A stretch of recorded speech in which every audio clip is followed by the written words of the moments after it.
Each country has its own fairy cultural tradition that leads the whole world to better understand a precise geographical area. Those who allow this spread are translators.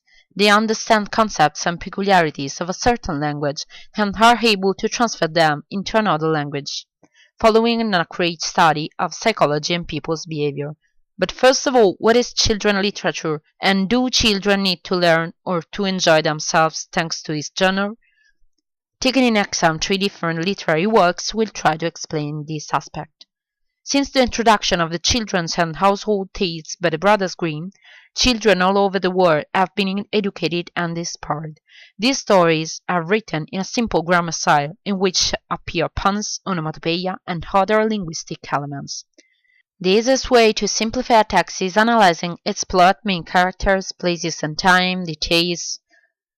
Furthermore, each country has its own kind of literature. If we talk about UK, we talk about fantasy and folk tales. Roman Latin told about adventures, while Africans told about tribes and so on. The most famous authors of fairy tales and stories around the world are Farrell, the Brothers Grimm, Lewis Carroll, and Collodi. Collodi, the pen name of Lorenzini, invented a new genre in Italy. Italy in 1881 was in a post-unitary position and the Italian he was not so clear. The Story of a Puppet is the most famous and the most translated text in the world. The author began his career as writer working for a magazine, and in fact, The Adventure of the Puppet of Pinocchio was published for the first time in a magazine, Il Giornale per Bambini. However, public knows a different version of the story, not the original one. Firstly, the story ended with Pinocchio's hanging, but then this version was considered too cruel, so Collodi wrote another hand, the transformation of Pinocchio from a puppet into a child. This happens because he learns to recognize the good and the evil. In simplified version, there is the absence of the direct speech and some useless details.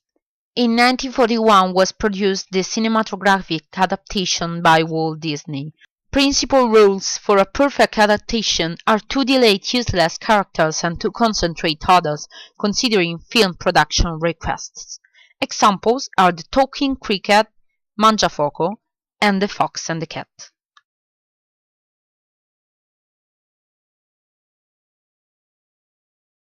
Changing country, we can find the literary work of Lewis Carroll, Alice's Adventures in Wonderland. Dodgson was born in North Yorkshire, but moved to London and met different artists and writers. Among these new relationships, Harry George Liddell became his close friend, as well as it is a common belief that the protagonist of the story, Alice, were Liddell's daughter, that Alice who found a white rabbit and followed him into a wonderland.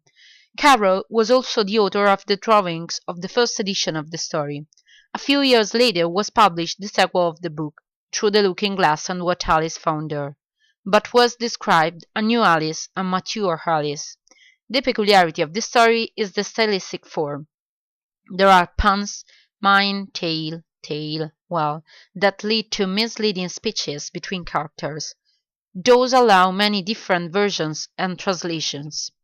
Carroll wrote in chapters also many original poems, such as the Jabberwocky one, or the last one where there is the word scramble of Alice's complete name.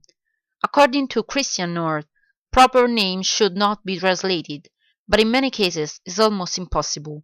A translator needs to respect the cultural aspects of both languages. Alice enters Wonderland thanks to her curiosity, and she learns many things, so she can return in Wonderland for a second time.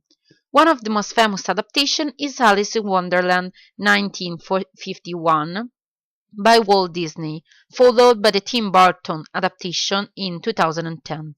They do not both present differences in comparison with Carroll's work, but differences are wholly about the main character. A candid Alice is compared to a brave one. The strength of imagination is higher than daily duties, and this literary work highlights it. It's the focal point of the story. Moving to the nation which gave birth to fairy tales, we need to cite the Brothers Grimm. Thanks to their fairy collection, Children's and Household Tales, children all over the world know and appreciate the German culture. The Brothers Grimm inserted in their tales different styles and environments. They completely understand public needs as well as we can talk of folk poesy because they care about lower social classes. However, Grimm states that people know nowadays are a simplified version because the original were considered too cruel for children's entertainment. They were so violent that in Nazi's period were object of censorship. One of the most famous work is The Frog Prince or Iron Harry, very important in children's education. The story is about a princess who lost a ball in a well, and a frog offers to bring the ball back in exchange to live in princess house. Following an episode, the frog will become a prince. The second part of the tale is less relevant, and it has no means inside the moral lesson. Appearance is unnecessary. The transformation cause is the focal point of the work. It happens following a frog's throw against the wall. In nowadays versions, this transformation happens because a kiss.